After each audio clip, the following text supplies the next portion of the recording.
नमस्कार विद्यार्थियों, मैं Manoj Kumar Chittora, senior lecturer mechanical and principal government polytechnic college बारा।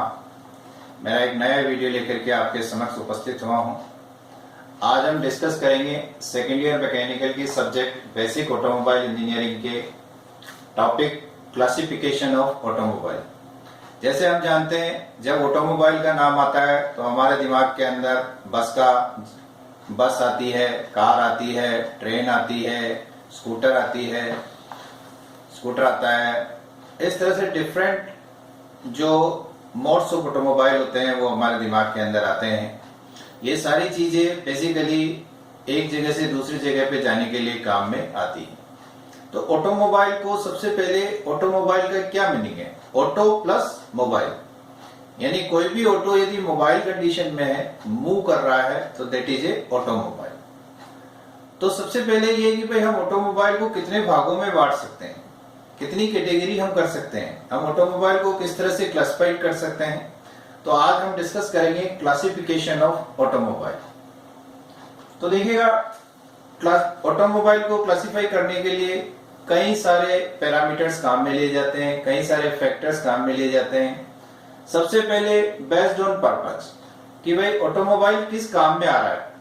यदि वो पैसेंजर्स को ट्रेवल कराने के काम में आ रहा है, पैसेंजर्स के मूवमेंट के अंदर काम में आ रहा है, तो पैसेंजर व्हीकल कहलाएगा, जिसमें पैसेंजर ट्रेन्स हैं, एरोप्लेन्स हैं, आपके बसेस हैं, ये सारी जो है वो इस कैटेगरी के अंदर आती है। लेकिन दूसरा जो सबसे इंपॉर्टेंट पार्ट है कि यदि सामानों को ट्रांसपोर्ट करने के लिए काम में आ रहा है तो वो कहलाता है गुड्स व्हीकल्स।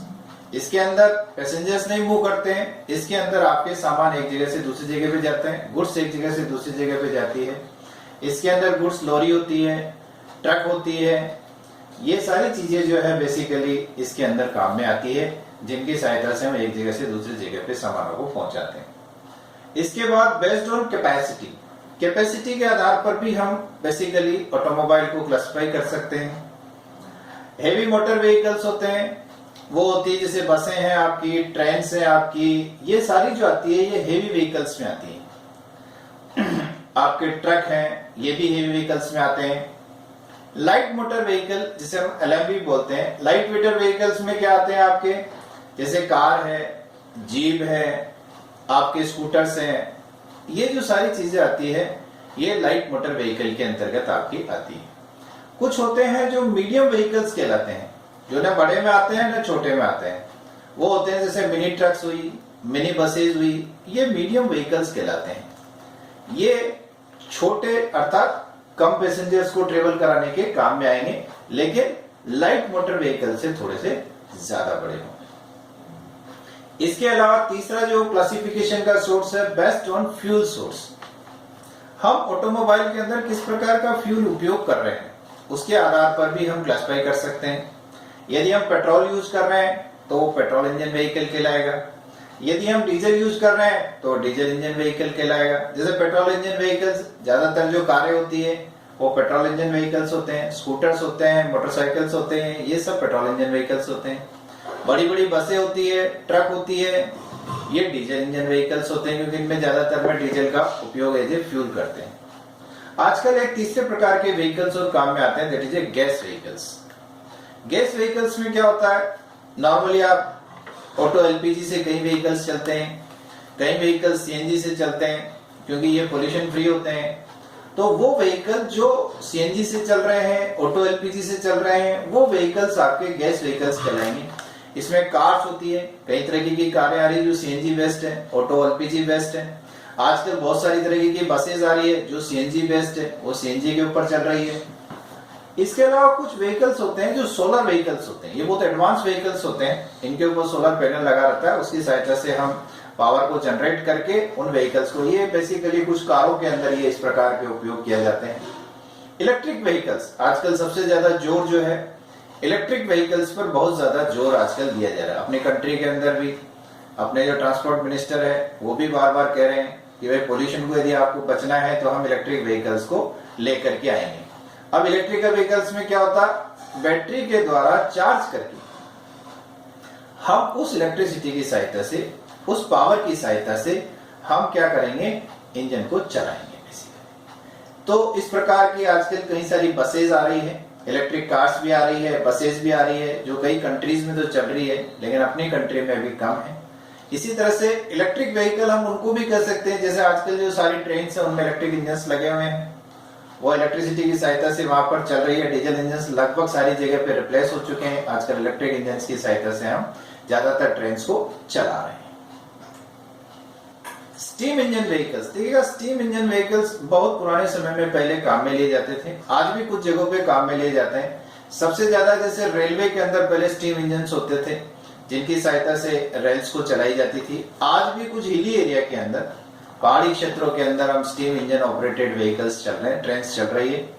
इसके अलावा स्टीम बोट्स होती है, स्टीम लोकोमोटिव्स होते हैं, स्टीम वैगन्स होते हैं, ये आज भी चल रहे हैं जो स्टीम की सहायता से ही रन करते हैं। हाइब्रिड व्हीकल्स, देखिएगा हाइब्रिड व्हीकल्स में क्या होता है, दो प्रकार के फ्यूल का उपयोग हम कर सकते हैं। देखिएगा आजकल जो कारें आ रही हैं, कई सारी कारों के अंदर आप पेट्रोल की सहायता से भी उसको चला सकते हो, उसको ऑटो एलपीजी की सहायता से भी चला सकते हो। कई तरह की बसेज आ रही हैं जिनको हम सीएनजी की सहायता से भी चला सकते हैं, और पेट्रोल की सहायता से भी चला सकते हैं। कई ऐसी बसेज आ रही है जो हम इलेक्ट्रिक इंजन की सहायता से भी चला पाएंगे और पेट्रोल की सहायता से भी चला पाएंगे। यहाँ मैंने कुछ एग्जांपल्स दिए हैं। हाइब्रिड बसेज आ रही है, हाइब्रिड कार्स आ रही है, उसमें से टोयोटो है। वैसे हिंदुस्तान में भी आजकल कई सारे की कारें होती हैं जो ऑटो एलपीजी पे भी चल जाती है और पेट्रोल पर भी चल जाती है। हाइब्रिड इलेक्ट्रिकल व्हीकल्स वही हैं जो इलेक्ट्रिक के आधार पर भी चल रहे हैं, साथ ही साथ वो आपके दूसरे फ्यूल सोर्स के आधार पर भी वो आपके चल सकते हैं। इस प्रकार फ्यूल सोर्स के आधार पर हम 8 तरीके से क्लासिफाई कर सकते हैं किसी भी ऑटोमोबाइल को। Now based on type of transmission, देखिएगा ट्रांसमिशन सिस्टम किसी भी ऑटोमोबाइल का एक हर्ट होता है, क्योंकि जो इंजन पावर जनरेट करेगा उसको ठेठ तक हमारे को व्हील तक पहुंचाना होता है, तभी व्हील आपका मूवमेंट में आएगा। तो ऑटोमेटिक ट्रांसमिशन सिस्टम होता है कई जगहों पर क्या होगा, एक बार आपने चला दिया उसके बाद वो ऑटोमेटिकली लोड के अनुरूप अपने को एडजस्ट करता रहता है सिस्टम, और उसके अनुरूप चलता रहता है। उसमें हमारे को किसी प्रकार का गियर बदलने की आवश्यकता नहीं होती, किसी प्रकार का क्लच को ऑपरेट करने की आवश्यकता नहीं होती। सेलेरियो जो मारुति की कार है वो इसके ऊपर निर्भर है। इसके अंदर basically centrifugal type of clutch लगा रहता है। उस क्लच में ये खासियत होती है उस क्लच की कि वो ऑटोमेटिकली लोड के अनुरूप पावर को एडजस्ट कर देता है। कन्वेंशनल, ज्यादातर 90% के अंदर कन्वेंशनल टाइप ऑफ जो ट्रांसमिशन सिस्टम होता है जिसमें गियर बॉक्स होगा, क्लच होगा और पूरा ट्रांसमिशन सिस्टम वहां पर आपका होगा, इंजन से लगा करके व्हील तक पावर को ट्रांसमिट करने के लिए। उसमें सेमी ऑटोमेटिक टाइप होता है, यानी कुछ पर्टिकुलर लोड तक तो ऑटोमेटिकली एडजस्ट कर लेता है, लेकिन यदि लोड एक कैपेसिटी से बढ़ जाता है तो हमारे को क्लच पेडल दबा करके कुछ हमारे को गियर को चेंज करना पड़ेगा। तो वो semi automatic type of transmission systems वो कहलाते हैं।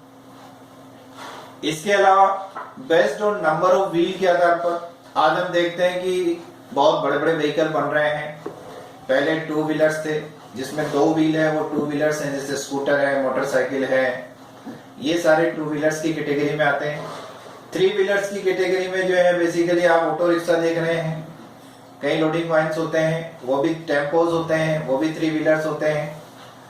4 व्हीलर जो है आपकी कार है, जीप है, बसेस हैं कई, वो भी 4 व्हीलर्स होती हैं। कई ट्रक्स होते हैं, छोटे ट्रक्स होते हैं, मिनी ट्रक्स होते हैं, वो भी 4 व्हीलर्स होते हैं। कुछ 6 व्हीलर्स या उससे ज्यादा भी होते हैं, जो आप बड़ी बड़ी लारीज देखते हैं। आप जब हाईवे पे निकलेंगे तो बहुत बड़ी बड़ी लारीज देखेंगे जिसमें 6 टायर होते हैं, किसी में 8 टायर होते हैं, किसी में 12 टायर होते हैं, यानी ज्यादा से ज्यादा मतलब मल्टी यानी मैक्सिमम व्हील उसके अंदर होते हैं, यानी 4 से भी ज्यादा है, 6 से भी ज्यादा व्हील वाले व्हीकल। तो उसके आधार पर भी हम इसको कह सकते हैं कि ये इतने व्हीलर इंजन, ये इतने व्हीलर ऑटोमोबाइल है। अब आता है side of drive. Side of drive का क्या मतलब यह है कि ड्राइवर कौन सी साइड के अंदर ऑटोमोबाइल के ऊपर बैठा हुआ है।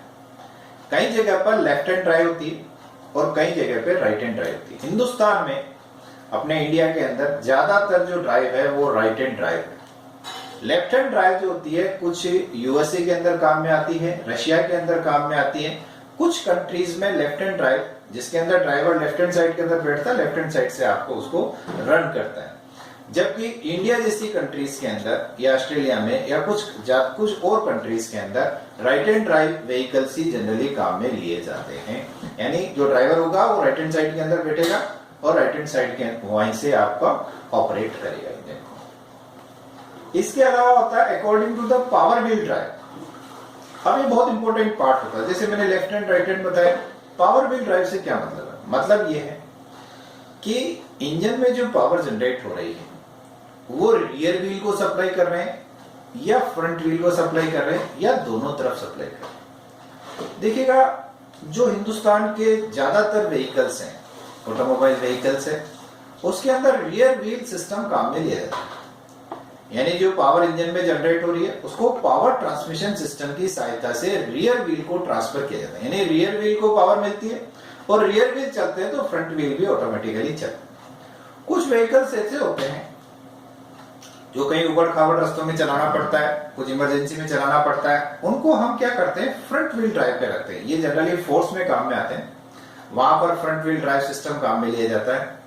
वहां पर क्या होता है कि पावर को हम सप्लाई करते हैं फ्रंट व्हील को, रियर व्हील को सप्लाई नहीं करते हैं और फ्रंट व्हील की सहायता से चलाते हैं। लेकिन कई जगह पर क्या होता है कि फ्रंट और रियर व्हील की अपेक्षा भी काफी कॉम्प्लिकेटेड स्पेस पर भी कई व्हीकल्स को चलाना पड़ता है। तो उस तरह के सिस्टम के अंदर हम क्या करते हैं कि बेसिकली हम दोनों ही व्हील, फ्रंट व्हील को भी पावर देंगे और रियर व्हील को भी पावर देंगे। तो यदि इस प्रकार का कोई व्हीकल है तो ऑल व्हील ड्राइव वो कहलाता है। अर्थात यदि पावर व्हील ड्राइव के आधार पर हम करें तो फ्रंट व्हील ड्राइव ऑटोमोबाइल है, रियर व्हील ड्राइव ऑटोमोबाइल है या ऑल व्हील ड्राइव ऑटोमोबाइल है, किस प्रकार का ऑटोमोबाइल वो है उसके आधार पर हम क्लासिफाई कर सकते हैं। अब इन सबके बाद में एक बहुत ही इंपॉर्टेंट चीज आती है कि मीडियम ऑफ ट्रांसपोर्टेशन है क्या। तो देखिएगा, उसके आधार पर यदि आपका रोड के ऊपर चल रहा है तो रोड ट्रांसपोर्ट व्हीकल कहलाएगा। जैसे बसेज है आपकी, ट्रक है आपके, कार है आपकी, जीप है आपकी, मोटरसाइकिल है आपकी, स्कूटर है, ये सारे क्या है, रोड ट्रांसपोर्ट के व्हीकल।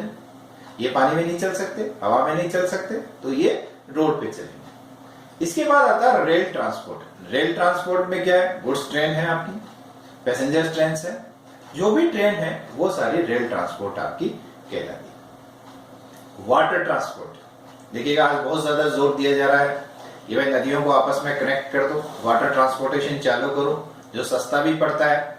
तो शिप के द्वारा एक जगह से दूसरी जगह पे आप जा रहे हैं, किसी बोट के द्वारा एक जगह से दूसरी जगह पे आप जा रहे हैं थ्रू वाटर, पानी के मीडियम कौन सा इस्तेमाल कर रहे हो आप ट्रांसपोर्टेशन के लिए, पानी, तो वो वाटर ट्रांसपोर्ट सिस्टम कहलाता है। एक कंट्री से दूसरी कंट्री में आप जा रहे हैं तो नॉर्मली आजकल एरोप्लेन का उपयोग करते हैं, तो वो एयर ट्रांसपोर्ट सिस्टम होता है।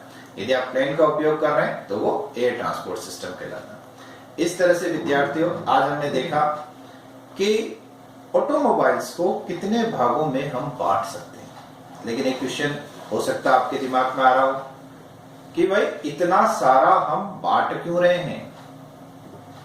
देखिएगा विद्यार्थियों, आपका जो मेन काम होगा, यदि आप किसी ऑटोमोबाइल इंडस्ट्री के अंदर काम करेंगे या जैसे हम कोई भी चीज खरीदने जाते हैं, कोई भी ऑटोमोबाइल हम खरीदने जाते हैं तो हम जाते हैं कि भाई कार दे देना, या स्कूटर खरीदना है, कार खरीदना है, तो हम सबसे पहले क्या देखते हैं, हम देखते हैं उसके स्पेसिफिकेशन।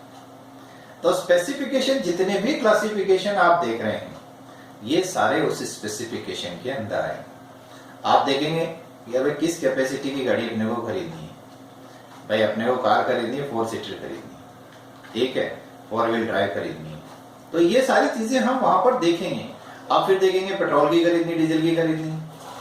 तो आप लोगों को एज ए इंजीनियर, जब आप सेल्स में काम करेंगे, मार्केटिंग में काम करेंगे, सर्विस में काम करेंगे या प्रोडक्शन में काम करेंगे, तो आपको ये सारे स्पेसिफिकेशन आना जरूरी होता है।